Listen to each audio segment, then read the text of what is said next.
Today I'm talking to Mike Darda with Compass in Fort Myers and Cape Coral, Florida. Mike has been a real estate agent for over 30 years, closing over 200 properties every year. Today we talk about exactly how he structured, built, and runs his team to generate and handle his production.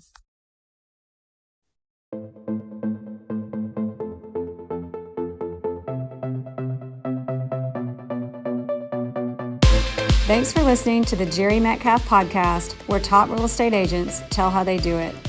This podcast was created for real estate agents across the country to come together, sharing ideas to take your, their, and our business to the next level.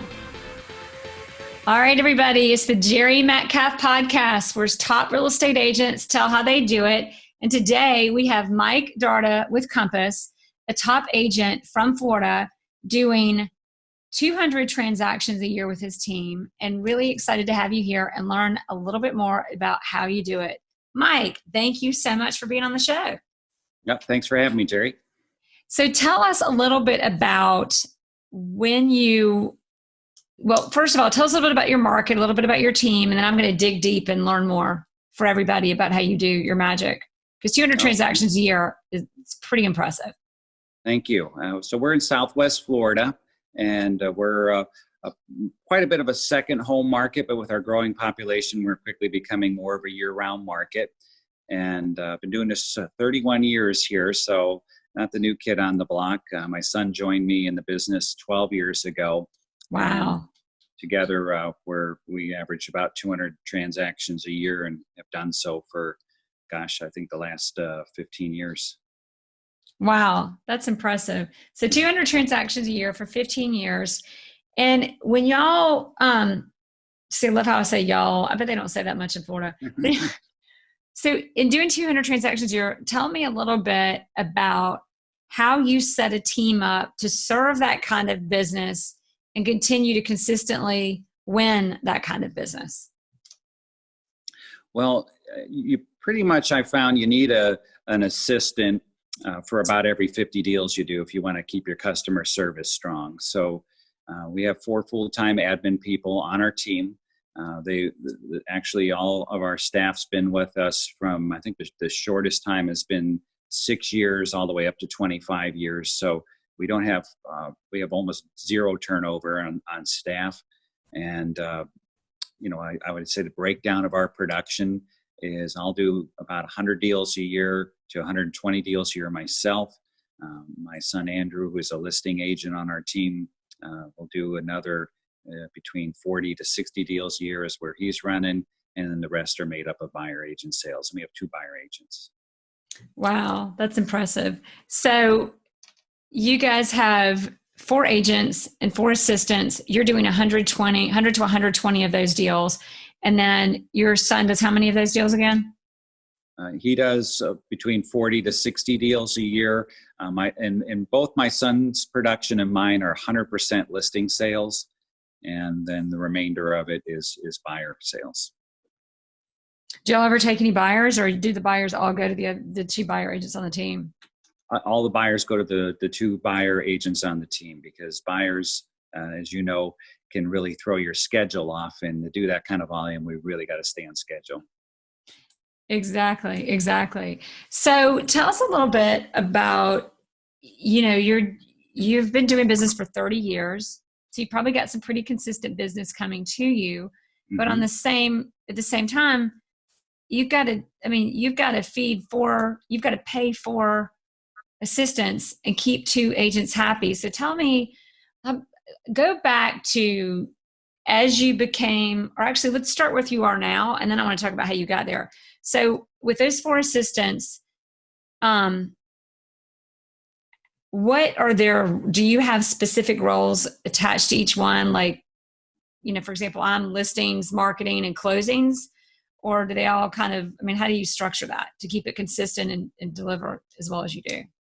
Well, on the administrative side, 100%. Everyone has their lane that they stay in. They're all cross-trained, of course, for vacations and that, but we've got an office manager who oversees everything for me, and that's my right-hand go-to person. I've got a listing coordinator that does everything from the minute the listing's signed until it goes pending. I've got a transaction coordinator that negotiates all our offers and handles everything from offer received to closing. And Wow. then I also have a personal assistant. I like to call her my personal eavesdropper, because she literally just stays right here in the office, right next to me, constantly listening to any of our needs. And she does a lot of our resourcing leads to call. She does our market analysis, gets our packages out to our clients. So that's a critical position. And we do have another person that's a field coordinator, of course, but that person's part-time. So say that again about the field coordinator. So we do have a part-time field coordinator as well to take care of our customer service issues out in the field, signs, lock boxes, attending, accompanying showings if necessary, anything of that nature. We're a second home market, so we do a lot of home checks for our clients as well. So you've really got 5 assistants. Yeah, all together, yes. Okay. 4 full-time and 1 part-time. I get more calls and more questions, and I have more of my own questions about how to run a really efficient team, which you've got. So I'm going to review to make sure we got this. Number 1, you've got an office manager, and their role is managing operations, just making sure everybody's doing their job. Would that kind of cover that?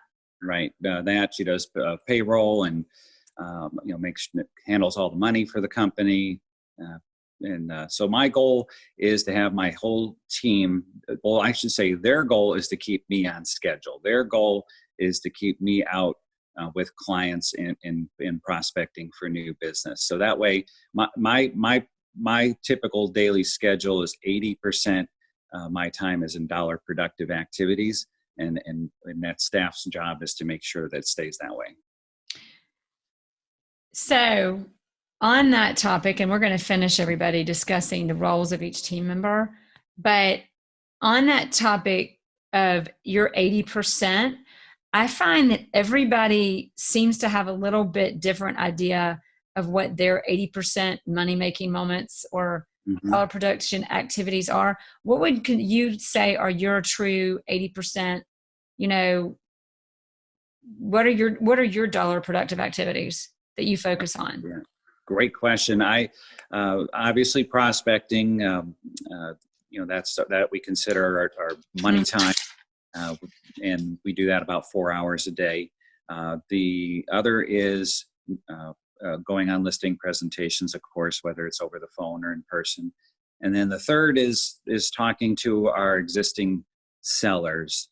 We consider that dollar productive time, not just for the customer service aspect of it, but also to earn the right to get a price reduction when one's needed as well.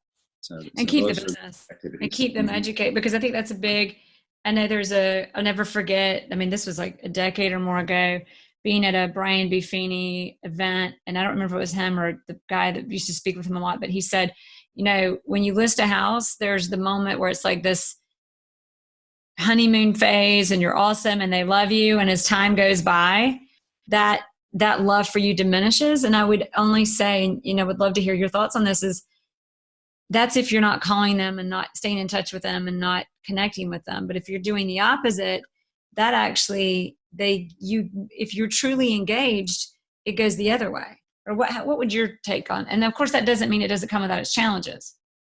Well, the term honeymoon is really taken seriously in my office, because we do consider the first 2 weeks the honeymoon phase of our listing.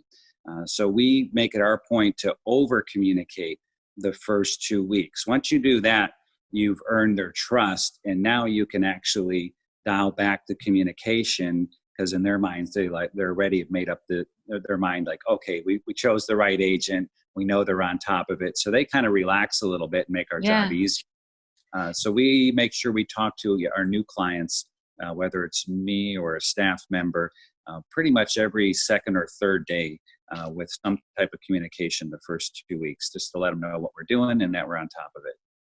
And on that, and don't worry everybody, I'm going to get back to the admin roles, but this is good stuff. And while we're on this topic, because I think everybody's got their idea, especially as we get busier. And even when agents are newer, they don't know what to do, or they forget what to do, or so there's that. And then we have a lot of listeners who have big teams who are trying to decide how to do, and the issues with getting a lot of business. And I would lead into that to say, you communicate with them every 2 or 3 days. For me, it's easy to pick up the phone and do that because I know what to say, but sometimes we get busy, and we also need to have our team communicating with them. So, my question is, do you systemize that, or how does that happen? How are you sure that every listing you get, especially at 4 or 5 a week, that they're hearing from somebody or you on your team every 2 or 3 days, every time?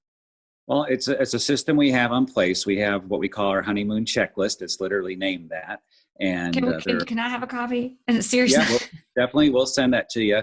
And what it is it just simply has the name of the team member, the task that they're supposed to do with that seller, and the date they need to do it by, and then they've got to sign off on that, and then it moves on to the next communication. So, for example, when I get a new listing, the first communication they're going to get from my team is a onboarding call. So it's going to just be an explanation of of who the team is, and what the next steps are going to be. And then once they go live, then I get a call just to make sure that they're happy with their pictures and the ad copy, and explain to them what's happening next. And then that'll go to another team member, my listing coordinator, once again, just to follow up and let them know what the next steps are. So once we do that, a couple of those calls, they seem to really appreciate it. And even if you just, and they're hearing from different team members to get a feel for.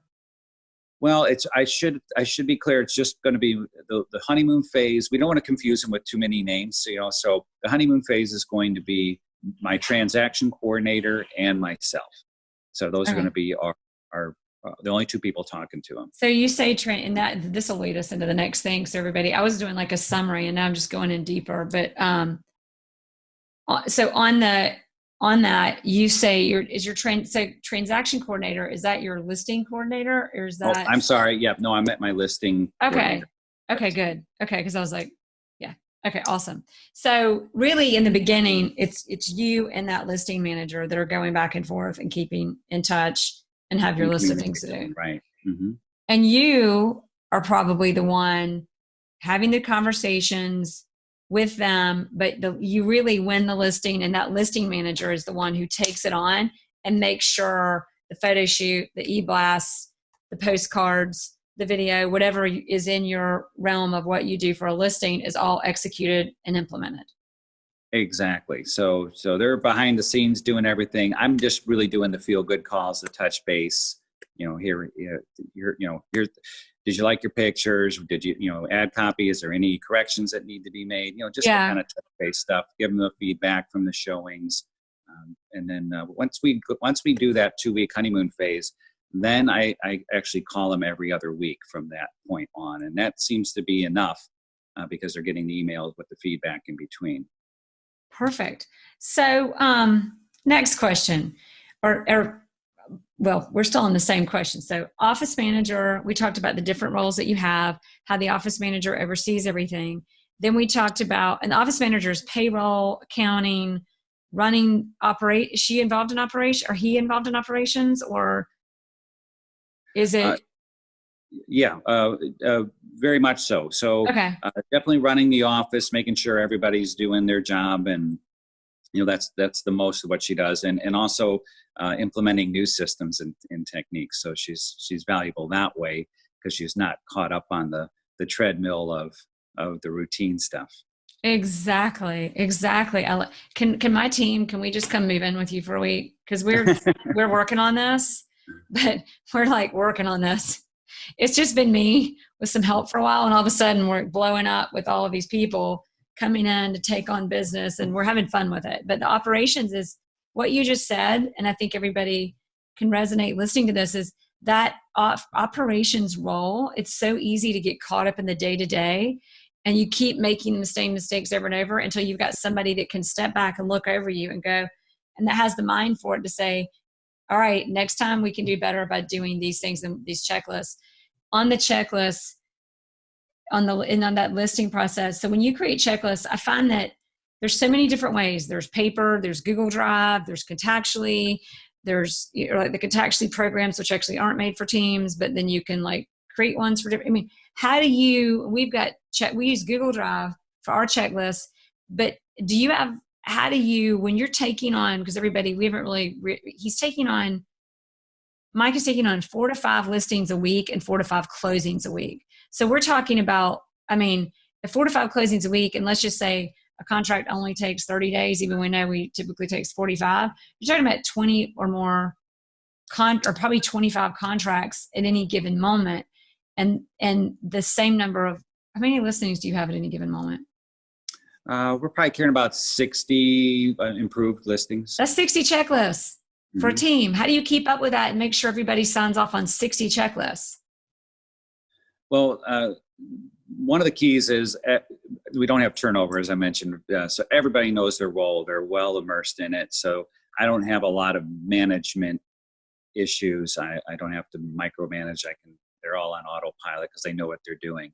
But what keeps that office manager, when can she be on the show? I'll tell you one thing that really works well is every day we have a 10:15 a.m. team meeting. And it's every day? Every day. It's a 15-minute meeting. Everyone's mandatory attendance. And what we cover in that meeting is we first cover the listing coordinator covers all the properties and pre-lists, so it gives us the status on all those. She reviews with us all the showings that we have scheduled for today, and if there's any issues with any of those showings. She reviews all the feedback and lets us know if there's any second showings or positive feedback that maybe could lead to an offer.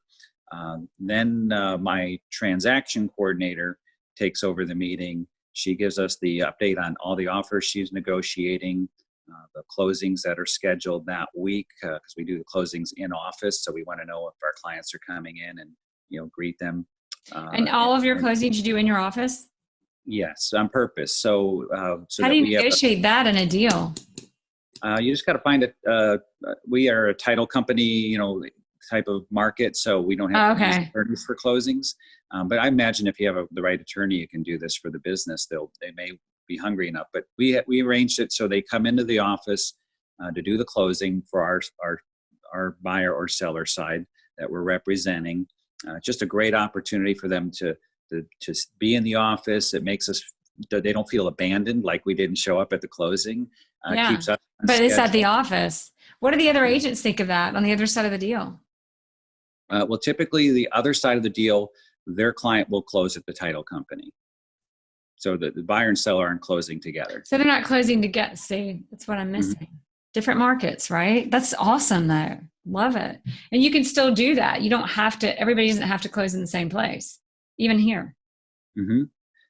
Yeah, and a lot of buyers and sellers don't want to be together at the closing, and also too, everyone's got their own schedule, so it's a lot easier for them to just work it out and maybe sign their papers even in advance. We do that a lot. I love it. Okay, so closing coordinator at your 10:15 a.m. meeting every day goes through all existing offers that she's negotiating, which I want to talk about that too. Mm-hmm. All of the closings that are happening this week, so everybody remembers. Be present for the closing, what clients are coming in when, and anything else? She reviews all the buyer offers that are under negotiation because she assists with those as well. And then she also touches base with any, listings that are pending sales that may have some issues that are popping up just in case our clients reach out to us so we're not caught flat-footed on that. Love it. Okay, and then what else happens in that meeting at 10:15 every morning? We just cover maybe our schedule for the afternoon, what appointments that I'm going to be on and my son's going to be on, so they just know when we'll be in and out of the office and to be prepared for that. Other than that, just a little light housekeeping. We don't tackle anything serious in nature or any issues. We don't dive into any of that because that would ruin the 15-minute nature of the meeting. And then on Fridays, we do something fun. We actually go around and and everybody shares their personal or professional wins of the week. That is a real nice way to finish the week up. Wow. So at the end of the week, you kind of have how long is that meeting? That's still about 15 minutes. We really, again, in the mornings, money time, where you want to stay on schedule. The time we tackle the heavy issues I consider our core leadership to be myself, my son, and my manager for my team. And we meet for an hour and a half once a week to really dive in on the big stuff. The new systems that we're trying to implement, the new technology we're trying to work on. Marketing ideas, all that stuff that requires time and effort. And then we take on roles that we agree to at the end of that meeting of what we want to accomplish by the next meeting. So that keeps all that other stuff moving forward. Now, the rest of the team, do you ever, like the buyer agents and the other two admins, do you ever have any long meetings with them, or their 15 minutes every day kind of covers that? The best way we handle that is once a quarter, we meet with every single team member individually offsite. So we just go to a coffee shop, have a 30-minute meeting, and it's an opportunity for us to share with them what we really like that they're doing, opportunities to improve, and for them to really, outside the office environment without any distractions, share their thoughts of, how the company's going and ideas that they have. So that's really been valuable. I love it. Okay. So after that, we're still going over the admin in the office, and we're digging in deep as we do it, which I think is perfect to get this is probably the best picture I've ever gotten of a team and how you run. This is incredible. I can't wait from now on, when I get a call about their team and how to run it. Now I know exactly what podcast they're going to. So we've got office manager, listing coordinator, manager, and then we talked about the next person on the roll is your transactions manager. And a big question I've got, because we talked a lot about what she does. My question, I don't want to distract you from anything else she does that's important for us to hear and know, but she negotiates offers. That's one I've seen it go both ways, and in all, whether it's, I've seen, some of the most, high-end luxury upper tier agents, not many, but I've seen some really good ones that do it that way, or have the guidance of someone who's there's someone in Atlanta who had someone for a very long part of her career negotiate that way and then change. But because if you lose someone who's negotiating, that's a big one to me. Elaborate on me. Where do you step in and out of the negotiations, and how does that work? Well, I love it, by the way. I'm not involved at all in the negotiations, except for being notified that there is an offer and how that's progressing by my transaction coordinator. So our goal is not for me not to have to get involved or talk to the seller at that moment, because really I can only screw it up at that point. So it's first off, we're going to have her on the show too to talk about negotiating, because that's my favorite part of the deal is negotiating. I'd be like, no, wait. Yeah, you got to be willing to let that go and to do high volume, because negotiations, if I were doing them all myself, two problems with that would be is I would be working probably 7 days a week, negotiating deals. I would be take a couple hours of my day would be spent on that activity. Yeah, and then at least. And then when it comes to servicing, they're still used to calling me at that point. So I'm going to be pulled into home inspection issues, questions all throughout the deal. So what we try to do is give, we pre-frame them for this by saying when we take the listing and we go through the team members. I think actually it's done on the onboarding call, but we say, when Mary Ann, that's the name of our transaction coordinator, when she calls you, Jere, it's going to be the best call you're going to get, because that means we've got an offer. And she negotiates hundreds of offers a year. So she's a pro at it, and look forward to that call. So they already know that that's going to be a good call. When she calls them, she's obviously qualified. If you have a transaction coordinator negotiating your offers, You just want to be aware of everything that's going on so you don't get caught flat-footed. That's the point of the 15-minute The 15-minute calls meetings every day, which is brilliant and then you anyway. want to measure a couple things too. This is really important. You want to measure, we have a goal in our office of 90% acceptance on offers and 90% offers accepted to close. So as long as you keep measuring those and making sure that that's in line, then you got a good transaction coordinator. Wow. So tell us a little bit about, I just had to ask you that, and that's brilliant. So what is the transaction coordinators? I mean, I think we all kind of know, but just to because everybody does things differently, what would you say her quote job description is and what she covers, that just to kind of give us a big picture, make sure we're not missing anything? Her job really starts by just kind of monitoring the inventory and seeing if there's a potential offer coming in or a good feedback that maybe she can turn into an offer by just getting questions answered or following up with the agent. Once the offer comes in, and we've been doing this so long in our marketplace, most agents all know that that our transaction coordinator is going to handle it. They don't expect me to. So when they realize she's competent and that she's the gateway to the seller, we get usually full agent cooperation, and then once she's communicating with the seller, they realize she's competent, so they don't feel the need to pull me in, and then she negotiates the whole deal, gets it accepted, manages everything from escrow collection to home inspections issues, basically anything, setting up the appraisers to get in there, all that stuff. Right to getting the reviews at the end of the deal. And then once that's done, she's out of it. So she also gets feedback on showings, on listings. She just keeps an eye on it. Okay. And they'll come up at our 15-minute meeting in the morning. So that's her heads up that, hey, somebody just had a second showing on this listing, or somebody. So the listing manager is actually overseeing the showings and the feedback, and the transaction coordinator is just keeping an eye on it. There's a little overlap there on purpose. So the transaction coordinator is just kind of keeping an eye on it. Really, the listing coordinators is one that's getting it for us. But the transaction coordinator, part of their job is just to keep an eye on it and kind of keep their ear out, for, is there a potential offer here, and maybe I can help it along. Love it. And that keeps those two connected and interacting consistently to keep the synergy of the team. Mm-hmm.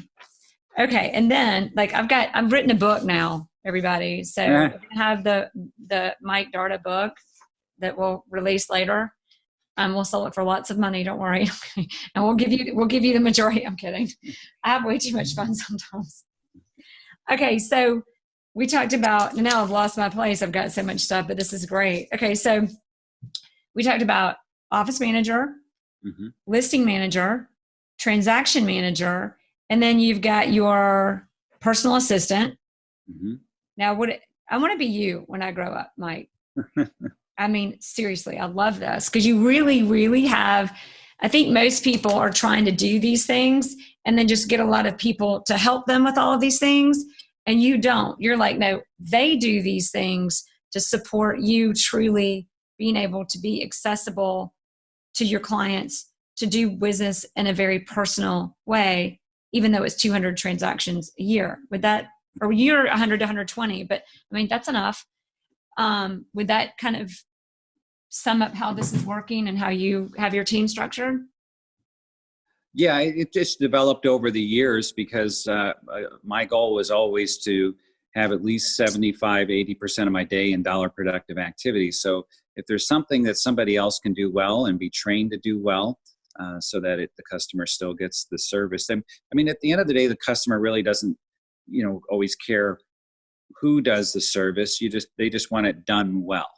So as long as you got them trained to do it well, they still get the great customer service and the referrals. Exactly. That come along. So on the, I was going to ask you another question about the transactions manager, and I have forgotten when you were talking, it made me think of something else. And I think we would all want to know about how that about how that works. If I think of it again, I'll ask you. Sorry, guys.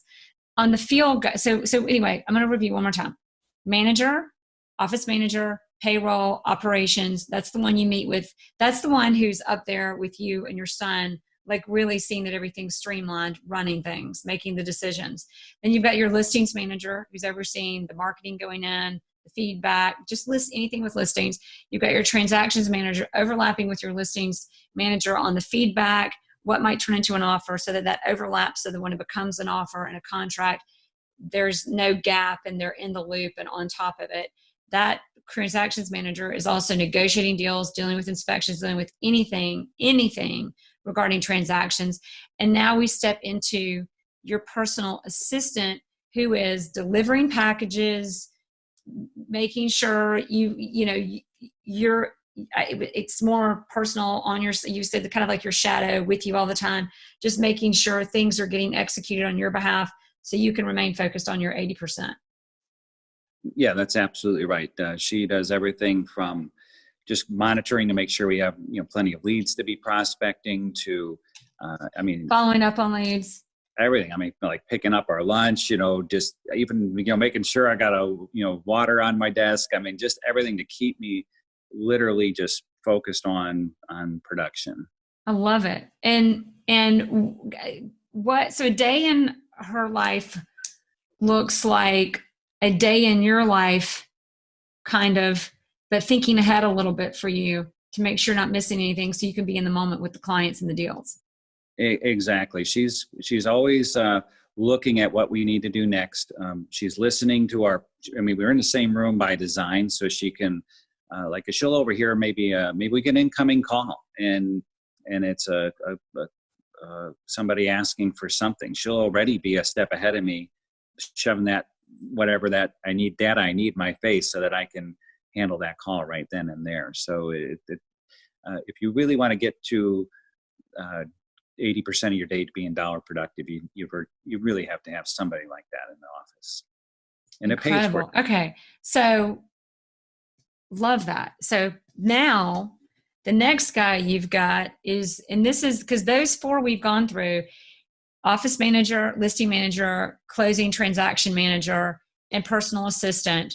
And now you've also got another guy who's your field guy. If you need some showings covered because you've got so many at once, if you need lot boxes delivered, signs delivered, maybe a listing package couriered, anything out in the field, you've got a guy doing that job.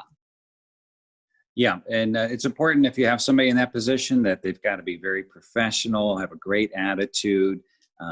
We have them wear, our Compass polo shirts. We really want them. They're representing your image, so that person.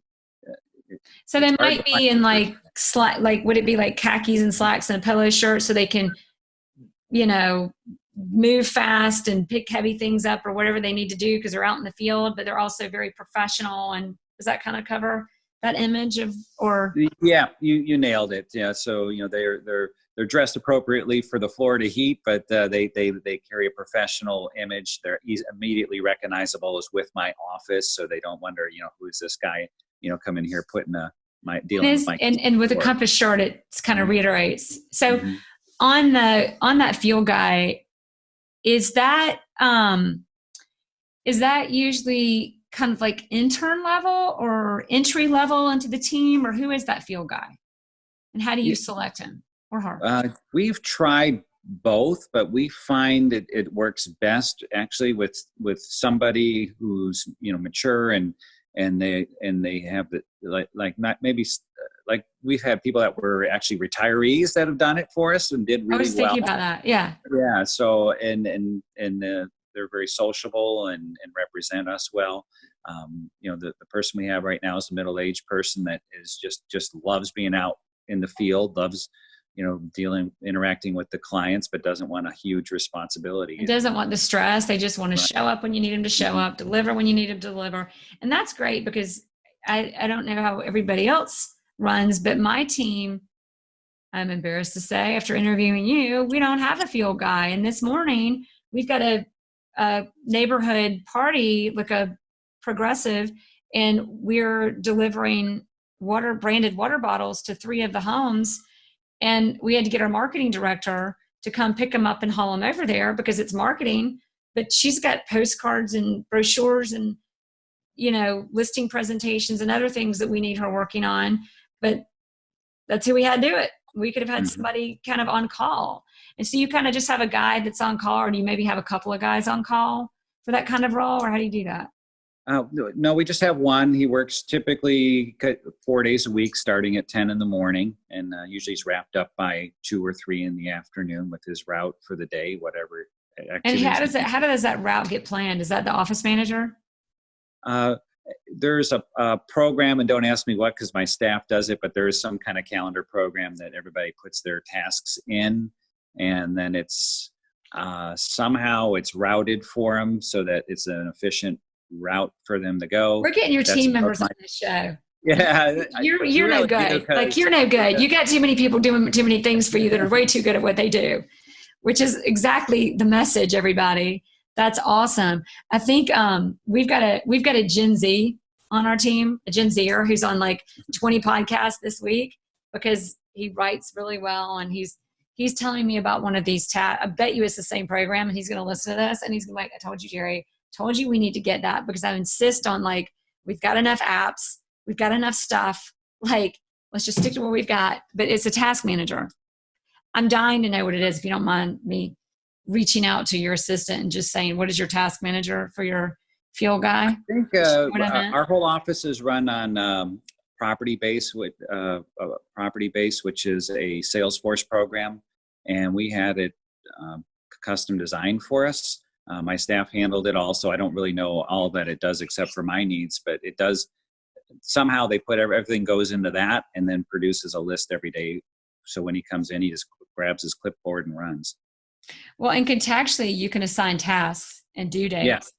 Yeah. Maybe the same kind of thing. Because I'm really trying to take, we're in Contactually, especially because Compass owns Contactually. So I'm hoping, like, we use Compass, but it doesn't have everything. It's not Compass. Well, every time I turn around, they've got so much more stuff. So maybe we are now, or by the time this gets released, it will be. But anyway, just keeping up with the schedule and tracking things. So, but yeah, so you think it's through Salesbase and a Salesforce program? Yeah, it's through Salesforce. Property Base is the name of the program. Property Base. Okay. And we just had that from when before we were with Compass, so we just kind of kept it that way. I think if I was starting with Compass, I'd probably go right. Well, it's funny because you'll find out Compass, like, next week we'll have that too. That's what I love about the company. All right. So now we went through the admins, and now you've got 2 buyer agents that do all the buyers. Mm-hmm. And then you guys do all the listings, all the closings that the buyer agents do are buyers, and yours are all sellers. So on the prospecting, a few things are running through my mind, because I know there are people have a lot of different opinions. Like, I run my team. If it's your client, your listing, you take it. We still have the admin to support it, to make sure the service delivery is there and that represents the brand, but we kind of let them own it and run with it. And then on the other end, you're much more systemized and streamlined. How do you handle, or do you find you've got so many deals, it just is, I mean, how did you know, and how do you handle, like, no, this is it, buyer agents are buyer agents and listing agents are listing agents? Yeah, we used to let listing agents take the listing here and there when they had the opportunity. You mean buyer agents take the listing? I mean buyer agents, excuse me. And we found that the level of customer service just never measured up to our standards. So we made a decision several years ago that buyer agents are buyer agents. If they have a listing lead, then we're happy to pay them a referral fee if it's a lead that they generated themselves.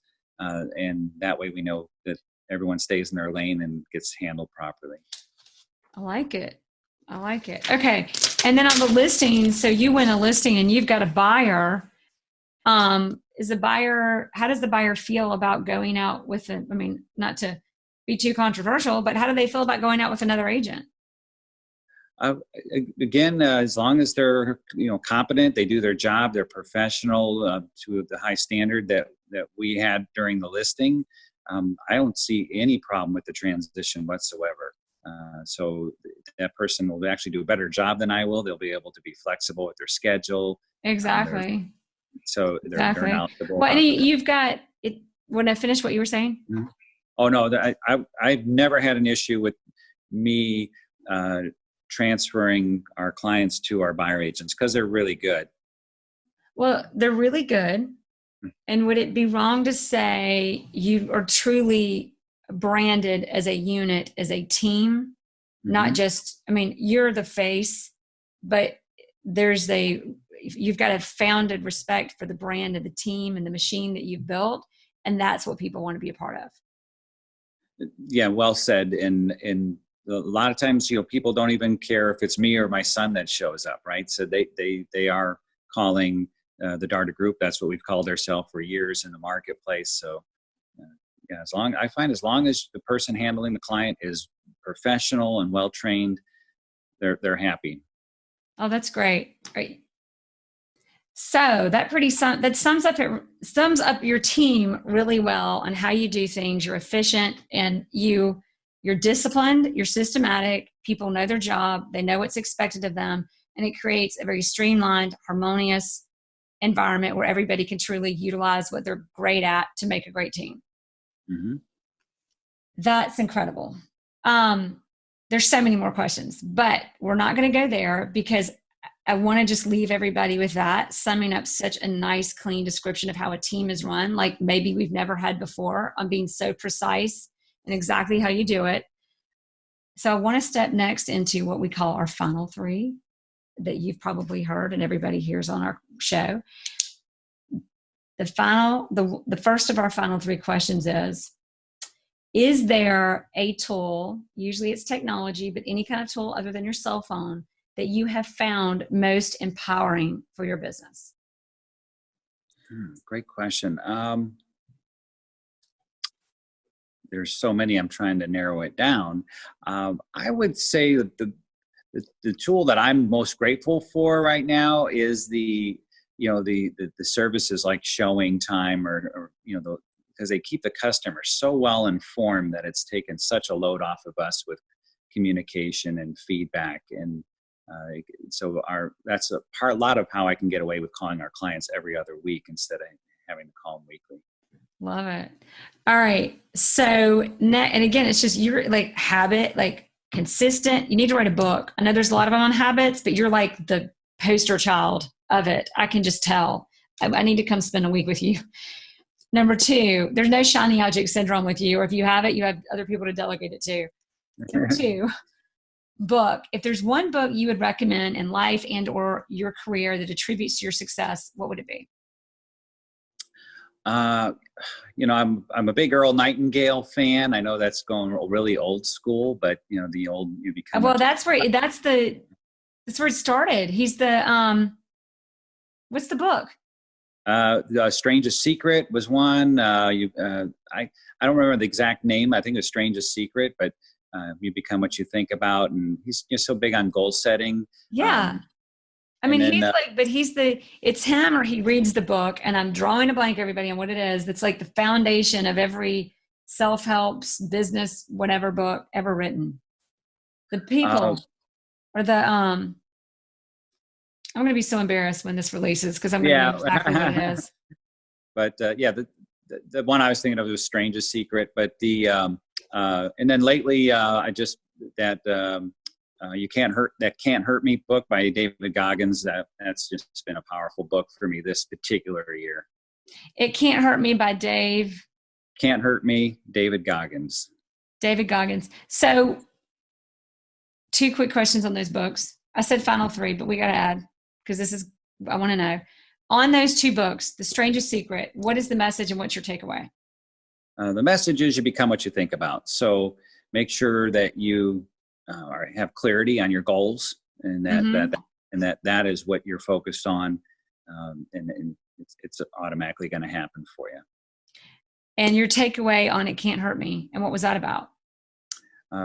Can't Hurt Me is just about it's a mindset book, and it really I just related to the struggles that David had and how he overcame them, and just not sugarcoating the amount of work that it takes to be successful, and don't beat yourself up if you're working a lot. That's what it takes to get to the top. So thank you. I like that. Yeah, you're right. Because sometimes we think it's a weakness that we're working so hard, and sometimes no, that's what you got to do. Mm-hmm. Love that. Anything else to add to that before I ask this last question? No, shoot. If there's one thing that you would hope we take away from this interview, and there was only going to be one thing, what would you say that one thing needs to be? Well, we talked a lot about staffing and skills. I mean, staffing and all that. But none of that matters if you don't have the skills and the self-discipline to have a strong schedule yourself. So that's all in support of that. So, so you have to still, as an agent, be the one that it has the skills and the discipline to prospect, to do the presentations, and everybody else is just there to support you. Awesome. Great. Thank you. That was really, really, I'm not kidding. My team, their homework assignment is listening to this interview like every day for a month. It was great. Thank you so much. Well, Jere, my privilege. Thanks for having me.